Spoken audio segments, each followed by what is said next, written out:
ፒኦቪ የተመታ የስነ ልቦና አማካሪ ጋር ስትሄድ ፍቅረኛዬ ቺት ካረገችብኝ ጊዜ ጀምሮ በቃ እንቅልፍ አይተኛኝም፣ ምግብ አይበላኝም፣ ጭንቀት፣ ድብርት። ቺት ሲደረግብህ የመጀመሪያ ነው? አይጠጣኝም። ይገርምሃል ከገዛ ጓደኛዬ ጋር ነው ቺት ያረገችብኝ። እሺ በቃ ተረጋጋ፣ ትልመጥመጥ። እስኪ ፎቶዋን አሳየኝ። ይኸው ለዚህች ነው እንደዚህ የምትሆነው? አዎ ምን ነው የሰጎን ቂጥ ነው የምትመስለው።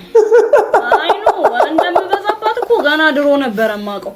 በቃ አንተ የሚያውነ። ለማንኛውም ወደ መፍትሄው ስንመጣ እህት አላት። አዎ ታላቅ እህት አላት። አጣብሰኝ። ታላቅ እህቷን ጠብሰህ ተበቀላት፣ አለቀ። ኧረ እሷ ባለትዳር የ3 ልጆች እናት ነች። እኛን ምን አገባን ታዲያ? የስነ ልቦና አማካሪ ጋር ነው የሄድከው ወይስ የሰፈር ጀለሰ ጋር ነው?